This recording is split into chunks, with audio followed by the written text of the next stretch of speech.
All right. We are going to look at Joseph once again. And we've been studying the life of Joseph the whole month of January, and this is the last Sunday of January, so we will close this month. Oh, sorry. June. There you go. Wow, where have I been, right? Yes, it's a nice January weather. Warm and rainy. Anyway, not January, but June. This is the last Sunday of June. And so we are going to look at Joseph one more time before we move on to the next month. Of course, next week we will be celebrating the 4th of, not January, the 4th of July, right? So our message will be concerning that. All right. So let's look at Joseph once again. And the title of our message today is Joseph, the man who finished well. And you know what? It works just perfect because today we're celebrating those who finished well, right? Finished high school, finished college. Anything else? No, those are the two that we're celebrating. Finishing well. And so that's what we're going to talk about. Joseph. But of course, in terms of Joseph, this is the text, Genesis chapter 50, where we will read that Joseph died at the age of 110. So, I'm going to start reading from verse 15. If you remember, I already mentioned this last week, that after Joseph's father, Jacob, passed away, his brothers became afraid, because they thought maybe Joseph was just being nice to them because their father was still alive. And so in verse 15, this is what it says. When Joseph's brothers saw that their father was dead, they said, "What if Joseph bears a grudge against us and pays us back in full for all the wrong which we did to him?" So they were afraid. So they sent a message to Joseph saying, "Your father charged before he died, saying, 'Thus you shall say to Joseph, please forgive, I beg you, the transgression of your brothers and their sin, for they did you wrong, and now please forgive the transgression of the servants of the God of your father.'" Wow. And Joseph, when he got this letter, wept when they spoke to him. Then his brothers also came and fell down before him and said, "Behold, we are your servants." But Joseph said to them, "Do not be afraid, for am I in God's place? As for you, you meant evil against me, but God meant it for good, in order to bring about this present result, to preserve many people alive. So therefore, do not be afraid. I will provide for you and your little ones." So he comforted them and spoke kindly to them. Now Joseph stayed in Egypt, he and his father's household, and Joseph lived 110 years. Joseph saw the third generation of Ephraim's sons. Also the sons of Machir, the son of Manasseh, were born on Joseph's knees. Joseph said to his brothers, "I'm about to die, but God will surely take care of you and bring you up from this land to the land which he promised on oath to Abraham, to Isaac, and to Jacob." Then Joseph made the sons of Israel swear, saying, "God will surely take care of you, and you shall carry my bones up from here." So Joseph died at the age of 110 years, and he was embalmed and placed in a coffin in Egypt. At age 17, he was sold to slavery. You hear the thunder? And then he served as a slave for years. Then later on, he served as a prisoner for years again. And then later on, because of God working in his life, he rose to power as second in command in the land of Egypt. Now, how did Joseph finish well? Or how do we know that he finished well? Well, it's recorded right here, right? And so that is what we're going to talk about today. We know that Joseph finished well because he trusted God. He trusted God. We see this in every aspect of Joseph's life, especially after he was sold to slavery. But of course, we also know that even before he was sold to slavery, he believed that the vision that he received, the dream that he had, was from God. And I believe that's what guided him through all these things that he went through. So how do we know that Joseph trusted God? Well, as far as we know, as far as we can read from the book of Genesis, Joseph did what was right in the sight of God. He trusted God, so he did what was right in the sight of God. As a slave, as a prisoner, as a person in power. That's what we saw in Joseph. Okay? Let's look at Joseph first as a slave. So this is kind of like a review for us, right? When Joseph was a slave, he served with excellence. He served with excellence. The scripture tells us that everything that Joseph did in the household of Potiphar prospered. Of course, the bottom line reason, the Bible says, was because God was with him. God was with him. But of course, we also know that the reason why he prospered was because he did what was right in the sight of God. Even as a slave, I believe he had a great attitude. Even as a slave, I believe he did everything that he could to make things go well. That is why his master Potiphar trusted him. He served with excellence. And you know what? That's how it should be for all of us followers of Jesus Christ. It doesn't matter where we are placed. It might be something that we do not like, but you know what? We should serve with excellence, because the Bible tells us that when we do serve, we should always do everything as if we are serving God. Even if you are under a master or a supervisor or a manager who is hard to please. Sometimes it happens at work, right?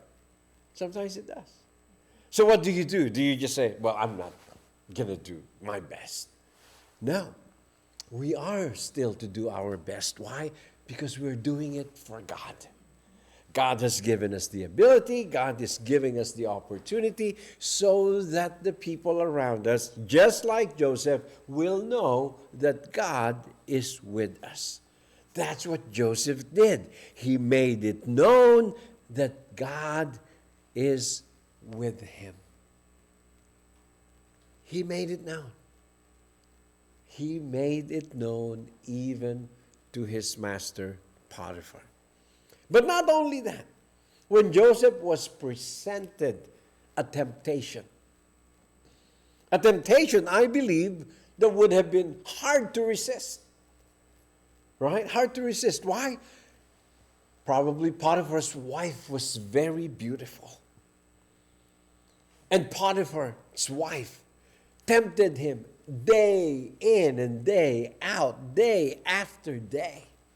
But Joseph every day refused the wife of Potiphar so that he would sleep with her. He refused her.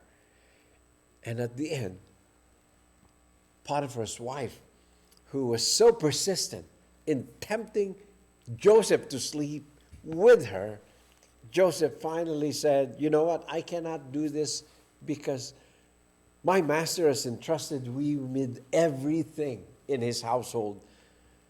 And I am in charge of everything here. No one else is but me. But he said, except you, because you are his wife. And then you'd think Joseph would say, I cannot betray my master's trust. But no, that's not what Joseph said. Joseph said, I cannot do this great evil before God. He was doing things for God. Not for Potiphar, but for God ultimately.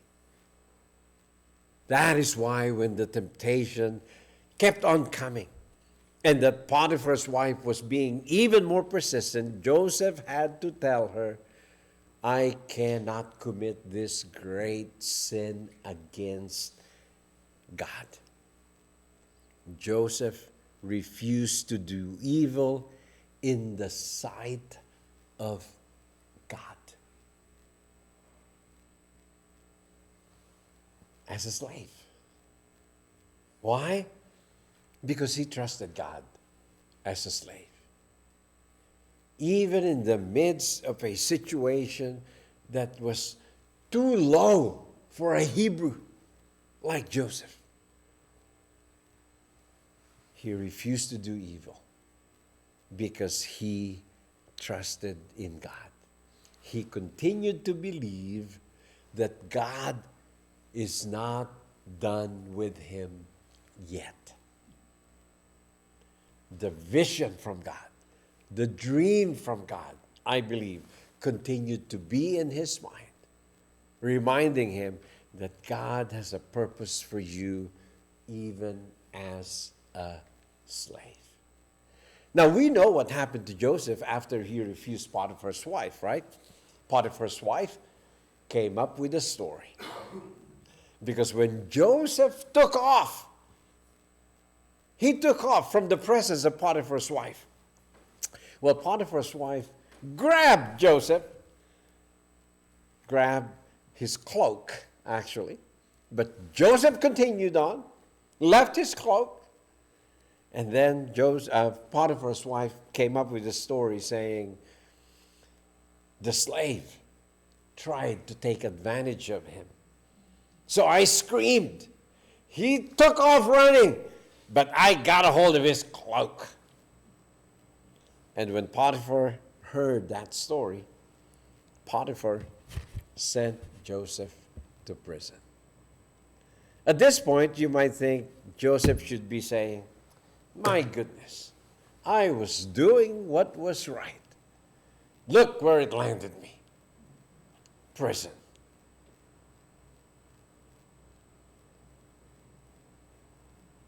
Sometimes as you are doing what is right, obeying God, God could still allow you to end up in a situation that is worse than the previous situation. Right? Joseph could have said that to God, saying, what's going on, Lord? I'm doing what's right. Why am I now in prison? But Joseph did not say that. What did Joseph do as a prisoner? Well, he served the people who were in charge well. He probably got to prison and told the warden, saying, hey, is there anything I can do here for you? Right? I'm always picturing the attitude of Joseph. As a slave, probably always bubbly, serving Potiphar, doing everything 100% of his ability. And then in prison, probably asking the people in charge, what needs to be done here? Well, the person in charge of prison trusted Joseph so much. The guy put Joseph in charge of other prisoners. Why? Because again, he served with excellence as a prisoner. And not only did he serve with excellence the people in charge, but no, he also served with excellence the other prisoners for whom he was in charge of.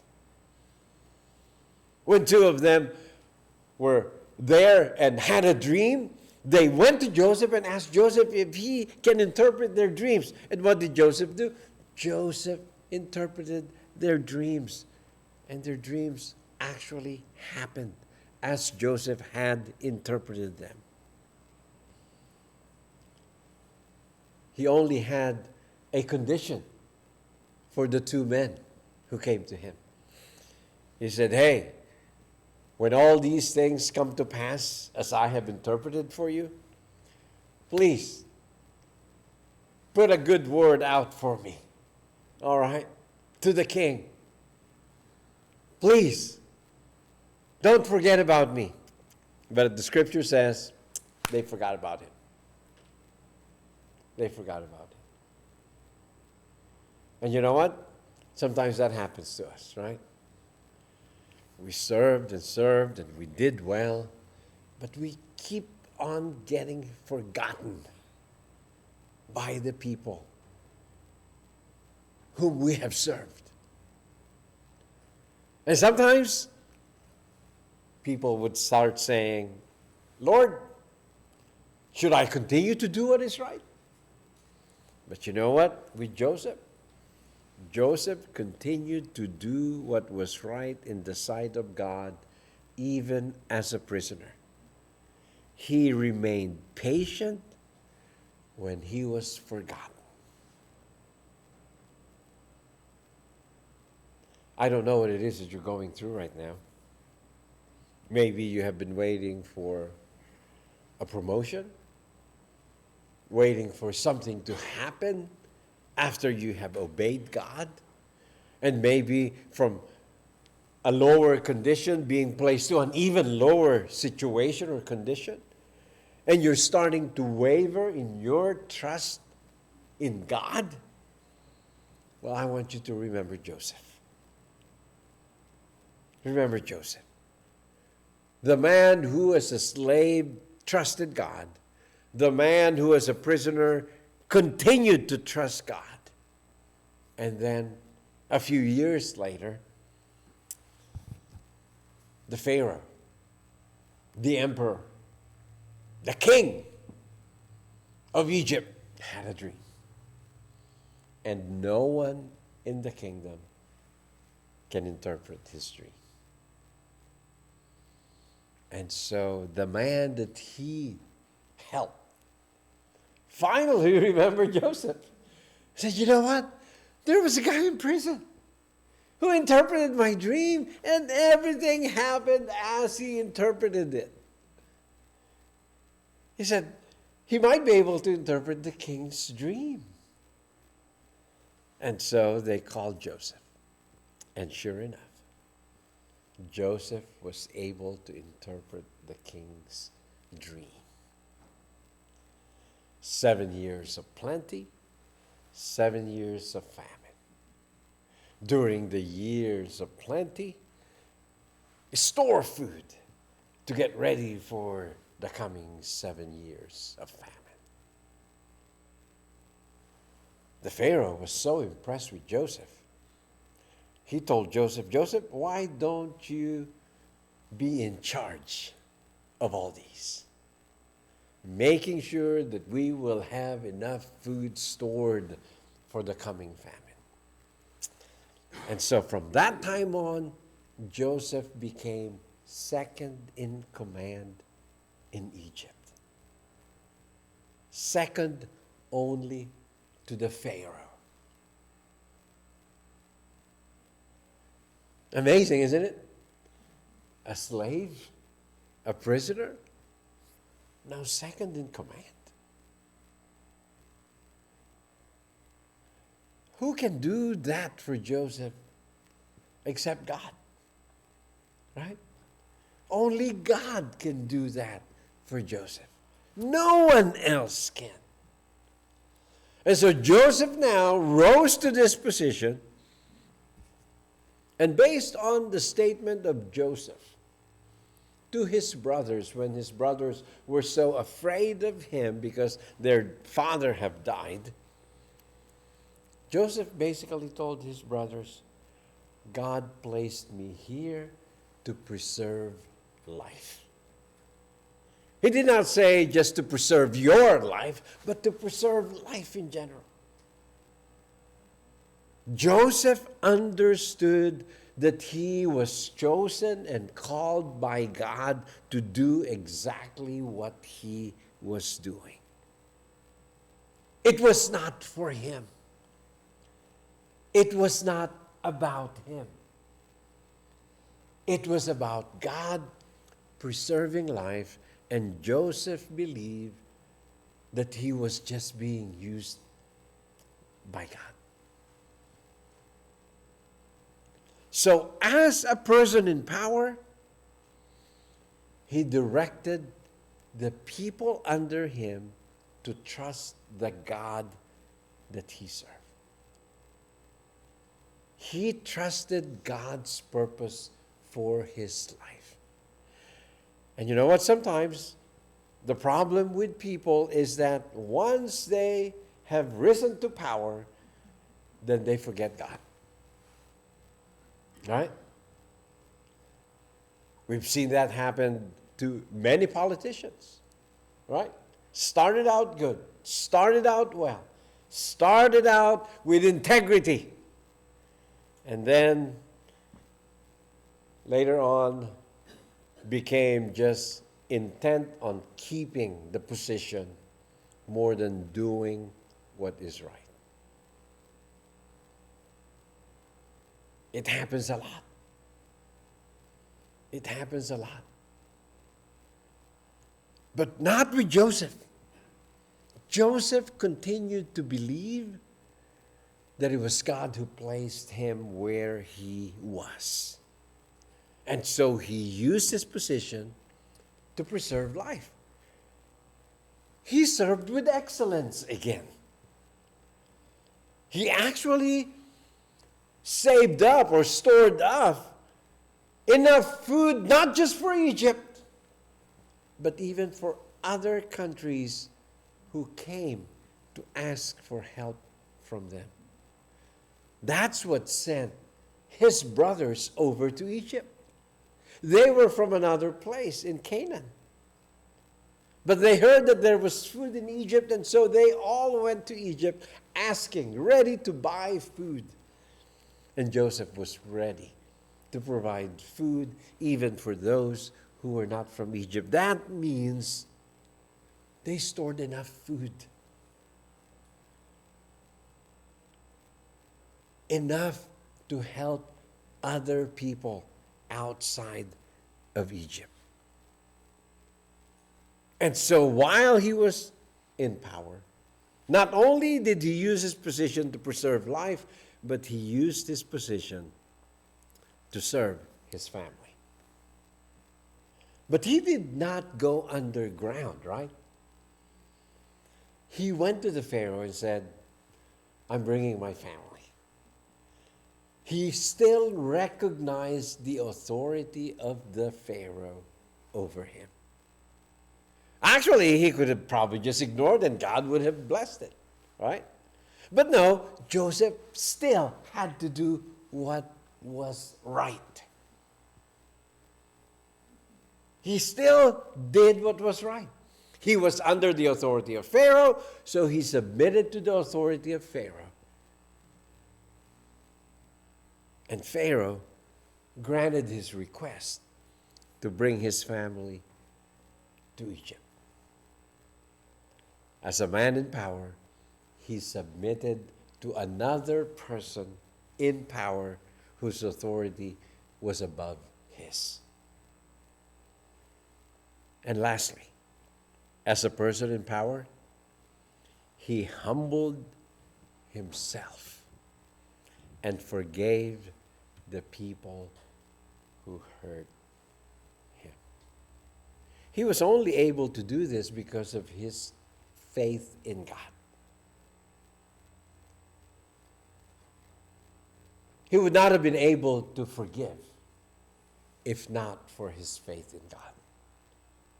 That is why when his brothers bowed before him, which was literally